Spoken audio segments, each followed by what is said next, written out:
Thank you for tuning into the Golden State Media Concepts Bible Study Podcast. I'm your host, Sarah. If you are listening for the first time, welcome, and I am so happy that you're here. If you're a returning listener, welcome back, and thank you so much for joining me. As with prior weeks, we will again be looking at the lectionary texts assigned for this week, July 3rd, 2016. The lectionary texts, as I've mentioned before, are divided into readings from the Old Testament, the Psalms, the New Testament, and the Gospel. This episode is split into two parts, and in this first part, we'll be talking about the Old Testament readings from Isaiah as well as Psalm 66. Psalm 66 encourages all of the earth to make a joyful noise unto the Lord, and I can't think of a better, joyful, or more exuberant sound than the one my preschoolers used to make when singing in chapel. Both of the churches that I've served at have had preschools on site, and I did weekly chapel services with the preschoolers.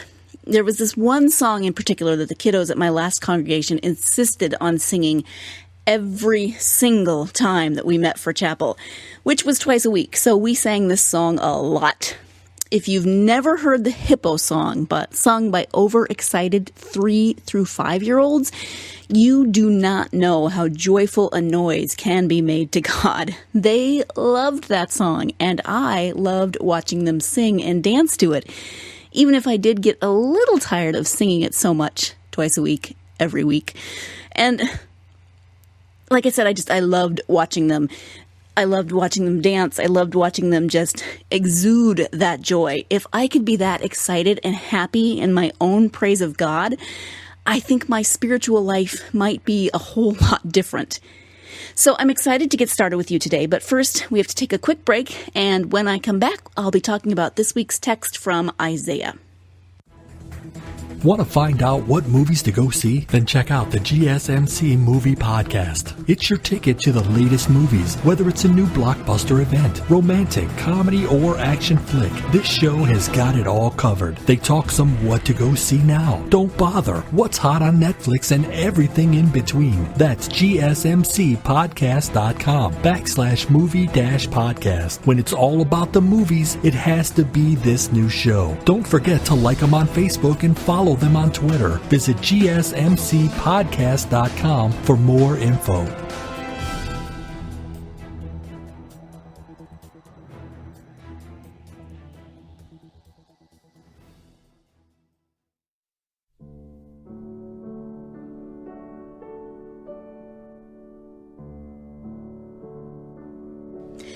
Welcome back to the Golden State Media Concepts Bible Study Podcast. The first text we'll be looking at for this week is from the book of Isaiah, chapter 16, verses 10 through 14. Rejoice with Jerusalem and be glad for her, all you who love her. Rejoice with her in joy, all you who mourn over her, that you may nurse and be satisfied from her consoling breast, that you may drink deeply with delight from her glorious bosom. For thus says the Lord, I will extend prosperity to her like a river, and the wealth of nations like an overflowing stream. And you shall nurse and be carried on her arm and dandled on her knees. As a mother comforts her child, so I will comfort you. You shall be comforted in Jerusalem. You shall see, and your heart shall rejoice. Your bodies shall flourish like the grass, and it shall be known that the hand of the Lord was with his servants, and his indignation is against his enemies.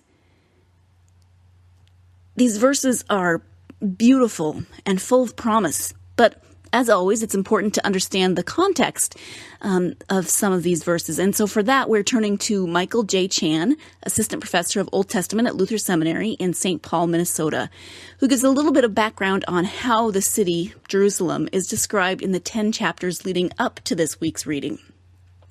And he writes, Zion, which is another word for Jerusalem, Zion is in ruins, the holy city of God, the place of God's own choosing, the concrete geographical location of divine promise, has become a wilderness, a desolation.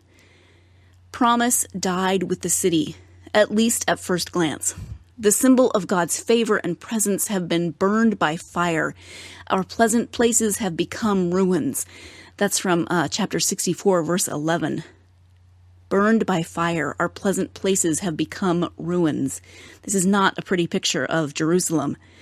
He continues, "It was over these same structures that a psalmist once proclaimed, 'God is in the midst of the city. It shall not be moved. God will help when the morning dawns.'" And that's from Psalm 46, verse 5. And he says, "But morning's light never broke, and night persisted." Zion's post-apocalyptic landscape is not only the fallout of Mesopotamian imperialism, God is somehow caught up in it all. Modern sensibilities lead one to try and untangle God from involvement with such death and destruction, but for the biblical texts at least, the God of Israel is caught up in both death and life, judgment and salvation. These texts insist that God's wrath somehow lurks behind the mask of imperialism. "But you were angry, and we sinned. Because you hid yourself, we transgressed. For you have hidden your face from us and have delivered us into the hand of our iniquity." That's from Isaiah 64, chapter 64, verse 5. Zion labors under the oppressive weight of divine absence and silence. And that's from the 63rd chapter of Isaiah.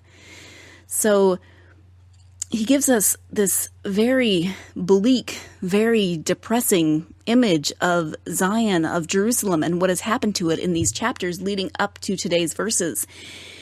But the text for today, the text for this week, begins with a command to rejoice in the new reality that God is creating. Isaiah 66 verse 10 says, "Rejoice with Jerusalem and be glad for her. The people are called to joy." Jerusalem, this text promises, will no longer be a source of mourning and sorrow, but rather will bring maternal satisfaction, consolation, and delight. Now, with everything that we see on the news, and with all of the anger in the world, the polarization, much of the anger is justified, it seems, but I find these words from the book of Isaiah that we read this week to be both comforting and incredibly difficult. They're comforting for probably obvious reasons, because even in the midst of all of the chaos, destruction, wrath, evil, etc., the previous 10 chapters that Isaiah has presented, Jerusalem is given reason to rejoice. Jerusalem is given promises that all of the horrors and the horrible things that they've seen and experienced don't have the last word. God has the last word, and God's word is consolation and delight. We get these beautiful images of God as a loving and nurturing mother who gently cares for and loves her children. And before I talk a little bit more about that, let me jump in here with a quick aside, because I do understand that not all mothers are loving and nurturing, and not all children experience a loving and nurturing mother. So these types of images would bring little comfort to someone who did not experience nurturing like that, mothering like that. My hope for you, if that was your story, if that is your story, is that there have been others in your life who have given you the care and the love that you didn't receive from your mother. I hope that you had nurturing figures in your life, because these images do provide a certain comfort. And so hopefully you do have something that you can relate to in terms of a nurturing God, a nurturing mother like God. I truly love how many beautiful and diverse images of God that the Bible gives us. But I do fully understand that not all of them are going to make sense to everyone. I think that's the beauty of the Bible and the number of descriptions that we get of God. I think that there's something in there for everyone. There's some description in the Bible of God that is going to resonate with each and every one of us. So if this image of a mothering, nurturing God isn't one that resonates with you, I hope that there's another image of God in the Bible that does resonate with you. And I personally am truly grateful that I have a loving mother, and that I have had many loving mother-type people in my life. So the image that I get from this chapter is one of a mother comforting her child after he or she has experienced hurt or heartache. And I find this incredibly comforting, because I know that light conquers darkness, and God's promises endure beyond everything. I love this image. I think of those times when I have gone to my own parents, to my own mom, and I have been in despair, and I can tell her, the things that have happened to me, and I can pour out my heartache. I can pour out everything that has happened, and even if she can't fix it, she's there, and she loves me, and she comforts me to the best of her ability. And so thinking of God like this, thinking of God as this nurturing mother who takes the hurt child, whatever age that child is, because our mothers do love us no matter what age we are. We're always their babies. But think back to, I mentioned preschool kids at the beginning, and when preschoolers or when children of any age come to us and they've been hurt, whether it's a physical hurt or their feelings have been hurt, and all they want to do is tell you about it and know that you are there with them and be comforted by you, whether that's comforting words or a comforting snuggle or however that works. That is what God is in these verses. That is what I find so comforting about these verses, because Jerusalem, as described in the previous 10 chapters leading up to these verses, has been hurt. I'm sure its feelings have been hurt, but it's definitely been hurt physically. And yet, throughout that all, God is present. God is there, present in the darkness, a light in the darkness, a nurturing comfort for the hurts and the heartaches that the people of Israel have experienced. And that is why I find these verses so incredibly beautiful and so incredibly comforting. And we do have to take a quick break, but when we come back, we'll be talking about why I also find these verses to be incredibly difficult to read. So stay tuned, and we'll be right back. Tired of searching the vast jungle of podcasts? Now listen close and hear this out. There's a podcast network that covers just about everything that you've been searching. The Golden State Media Concepts Podcast Network is here. Nothing less than a podcast bliss with endless hours of podcast coverage. From news, sports, music, fashion, cooking, entertainment, fantasy, football, and so much more. So stop lurking around and go straight out to the Golden State Media Concepts Podcast Network. Guaranteed to fill that podcast itch. Whatever it may be. Visit us at www.gsmcpodcast.com. Follow us on Facebook and Twitter, and download us on iTunes, SoundCloud, and Google Play.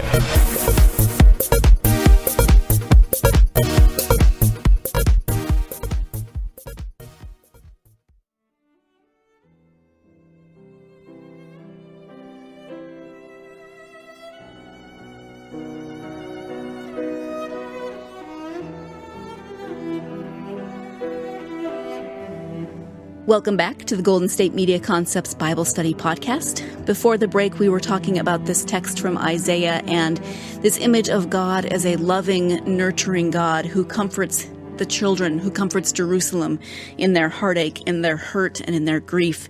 And I said I find these incredibly comforting, but that I also can find them incredibly difficult as well. I find these verses, this text, difficult because sometimes that darkness feels never-ending. Sometimes that darkness in our lives feels that it's so dark that no light can ever possibly break through it.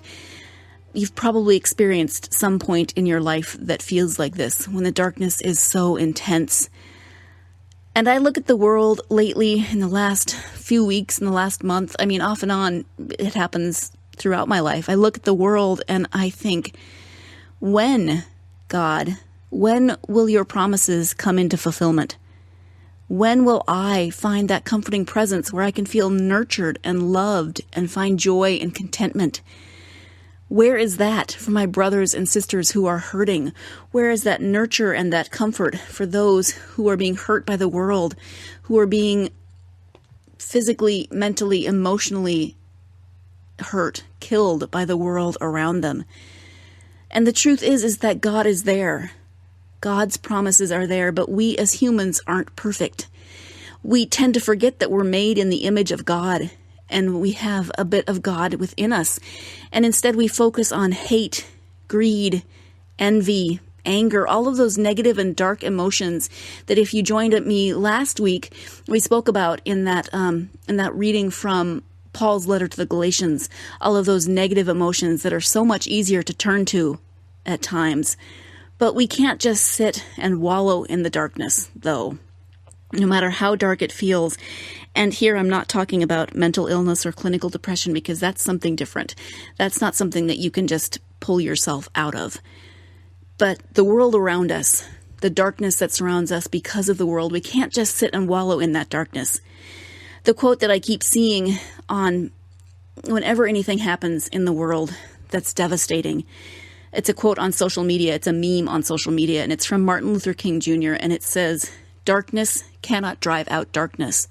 Only light can do that. Hate cannot drive out hate. Only love can do that." But light and love don't just come from nowhere, just as hate and darkness don't.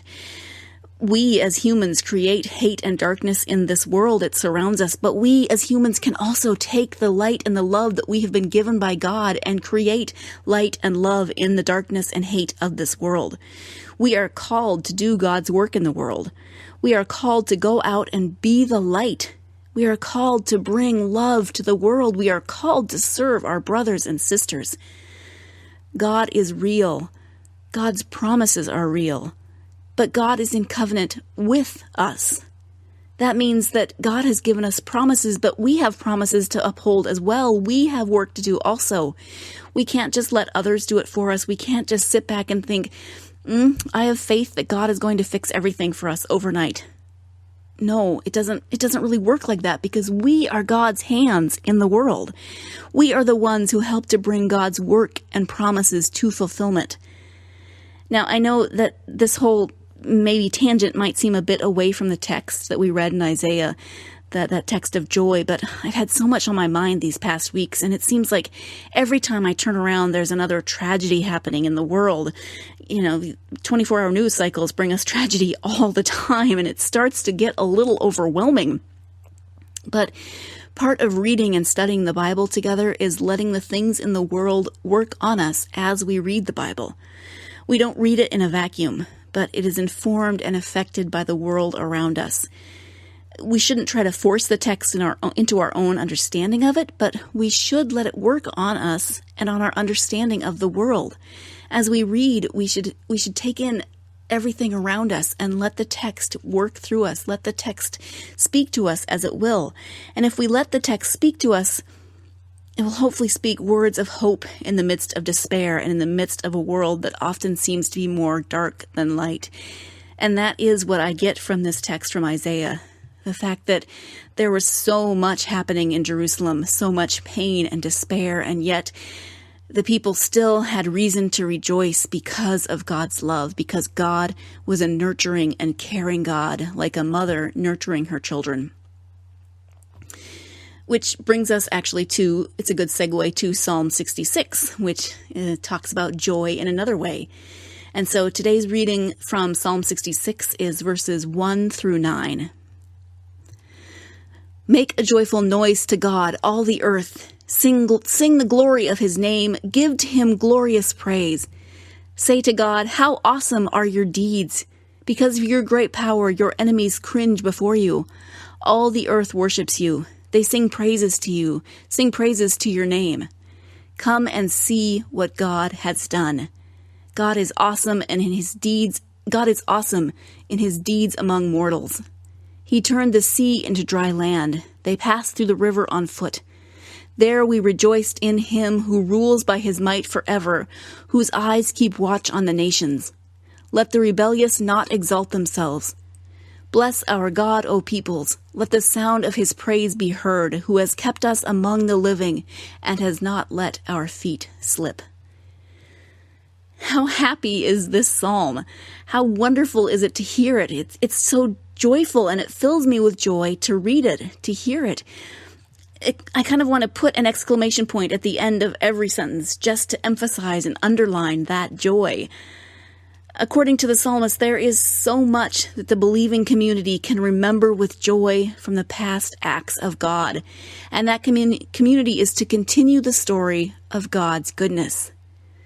According to Jin H. Hahn, professor of biblical studies at New York Theological Seminary, who writes, although not transparent in English translations, The Hebrew text of verse 1 depicts the act of praise with a plural form of the verb envisioning all the earth, as a company gathered to make a joyful noise. The reference to a noise is not haphazard. The psalmist apparently welcomes an outburst of joy in praise, for the quality sought is not a musical elegance, but the jubilation inspired by the joy of worship. He says it echoes nicely the first reading from Isaiah 66, and I agree. Isn't this a nice thought? A joyful noise doesn't have to be perfectly in tune or perfect in any way. It simply has to be joyous. And hopefully this is good news to you, to those of you who think you can't carry a tune, so you either don't sing in worship or you sing very, very quietly. I know you're out there. I've talked to you. You say you don't want to sing in worship. But according to this psalm and me, I say go ahead and sing out. Make a joyful noise, just so long as it really is full of joy. Worship God with all of your heart and let that joy shine through. That joy of verse 1 morphs into song in verse 2. And the sole purpose of the song is to praise God and tell about all the reasons that God should be praised. Remember, it said, tell about all of the awesome deeds that God has done. The psalmist refers to God as awesome in this song, which actually has two purposes. The first is to show how we should be in awe of God and the amazing things that God has done and continues to do. So remember, they talked about how God separated the waters so that the Israelites could walk through on dry land. It backtracked and told of all the amazing things that God has done and the reasons that we should be in awe of God.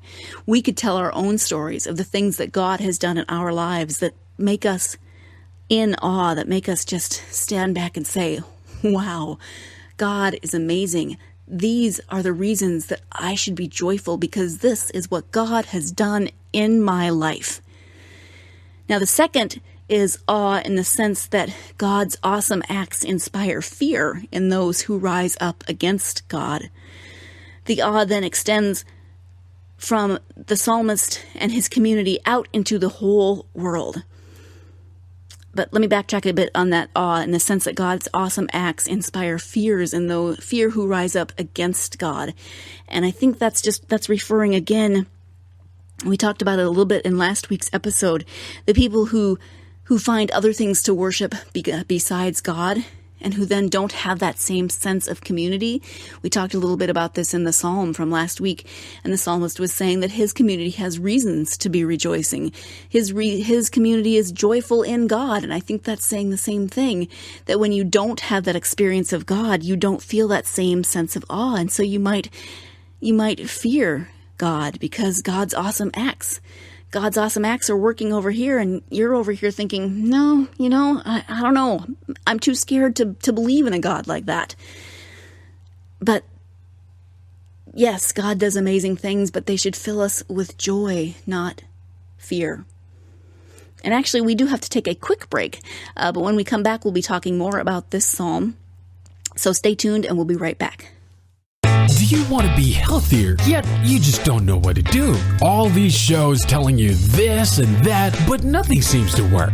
Well, listen close. Golden State Media Concepts has got something great for you. The Health and Wellness Podcast dedicated to workout trends, healthy eating habits, diet, and everything about healthy living. Join us in our banters as we help you not just live life to the fullest, but live it to the healthiest.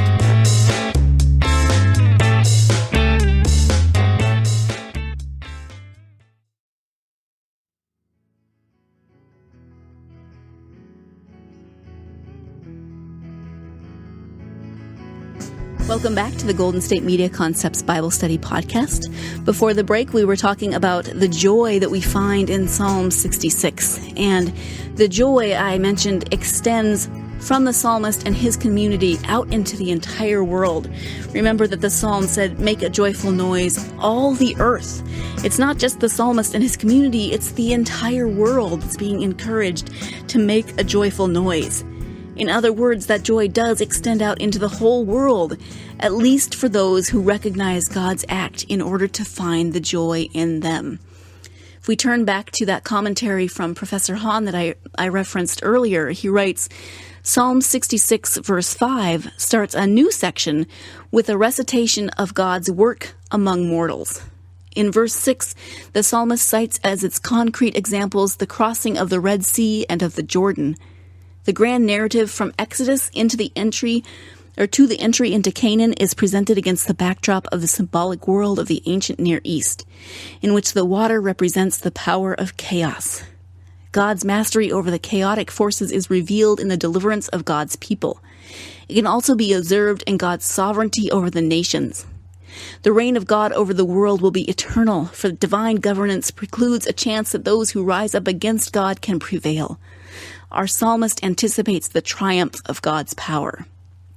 Now, the idea of the use of might may be troublesome to our modern sensitivities.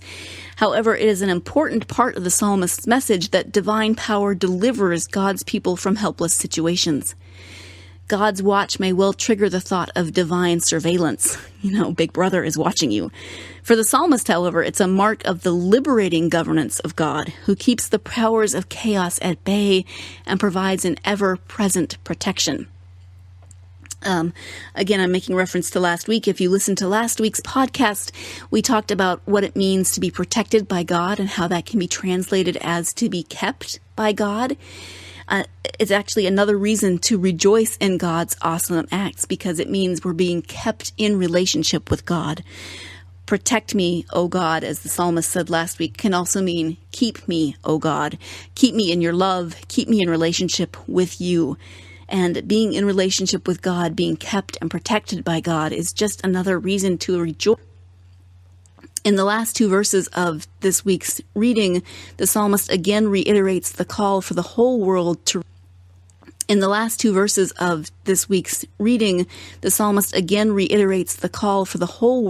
rejoice and worship.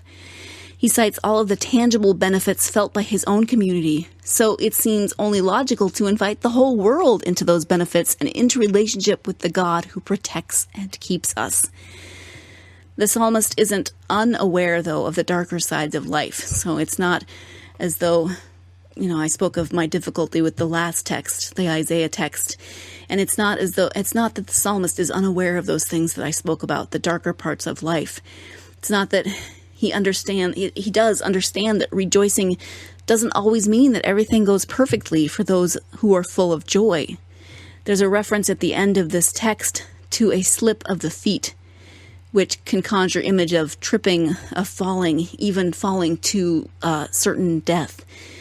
Since the Hebrew verb for slip in the translation derives from a root that depicts something that totters due to insecurity, I think that's a really good image. Slipping, it means you're not stable in your footing, and so you start to totter, you start to slip. The psalmist may also deliberate on the threat of instability and appreciate a God who keeps the faithful firm. So one more reason to rejoice that God helps us not to slip. In the midst of the perilous journey of life, the psalmist affirms that God has kept us among the living. Though life is invariably accompanied by many dangers, and though history is painfully familiar with oppression and hardships, the end of life and history is going to be not death, but life. And so there is good reason to be jubilant with the entire earth. I mentioned at the beginning of this podcast how my preschoolers singing the hippo song is one of the most joyful noises that I at least can imagine. I don't know if you can imagine a more joyful noise, especially if you have never heard preschoolers sing the hippo song. It's a song that is silly and it has lots of fun actions and dance move, but it's also a song that talks about what this psalm is talking about, the acts of God that should fill us with joy, because this is a song that talks about what God has done. It's about the creation story. And it says, "In the beginning, God made the sea and the forest filled with trees. God stacked the mountains up so high. Above it all, God placed the sky. God's fingerprints are everywhere, just to show how much God cares." And then this is the really fun part. It says, And in the middle, God had some fun. He made a hippo that weighed a ton. And then this is where the kids are full of joy, because then you sing, and you have to put up each of your index fingers, and as you sing, hip, hip, hooray, God made all of us, you have to turn in circles. So you say, first you say it in a big, big booming voice. Hip, hip, hippopotamus. Hip, hip, hooray, God made all of us. Now, don't picture me sitting here podcasting to you.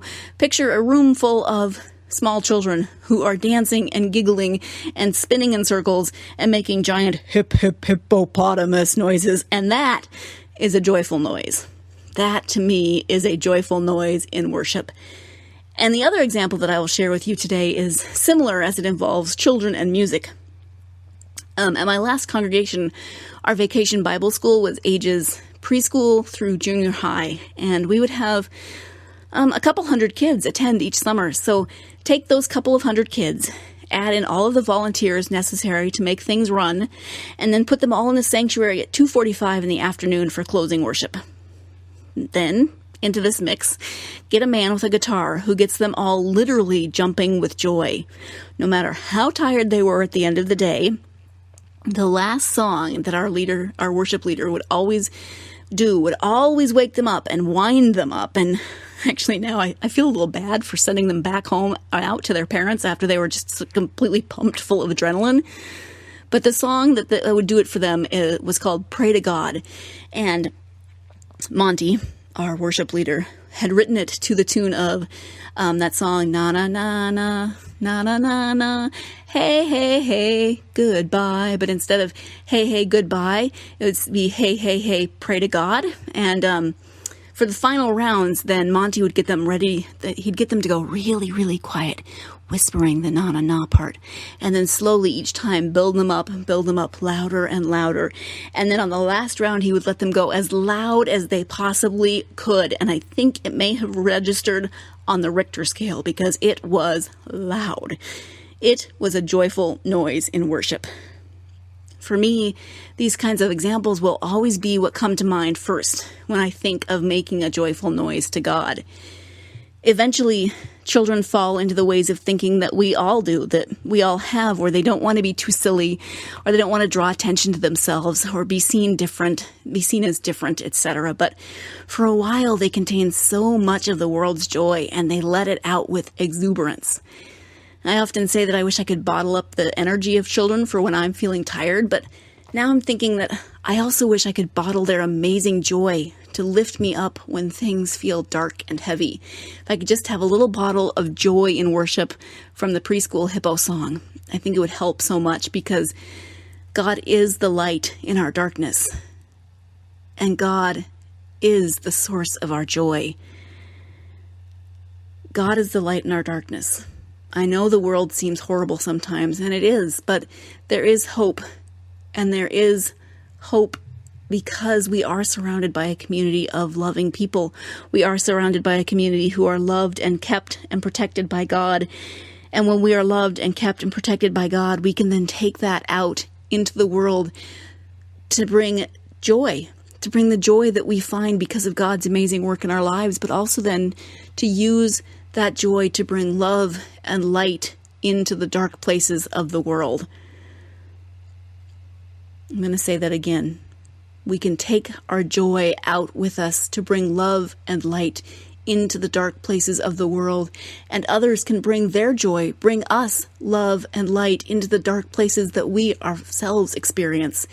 Just think if we could all bring love and light more and more, think of how the world might be a different place. And on that note, that is all the time that we have for today. But thank you so much for joining me this week as we discuss the readings from Isaiah and Psalm 66 that were assigned for the week of July 3rd, 2016. Join me again on Wednesday as we move to the New Testament readings from Galatians 6 and Luke 10. As a reminder, you can always find all of the Golden State Media Concepts podcasts at www.gsmcpodcast.com. You can download our podcasts on iTunes, Google Play, and SoundCloud, and on many other devices for your mobile many other apps for your mobile devices. In terms of social media, you can follow us on Facebook, Twitter, and Tumblr. You can even tweet us, GSMC at GSMC_Bible study. You can let me know where you find joy in worship. So follow us on social media, download us on iTunes, Google Play, and SoundCloud.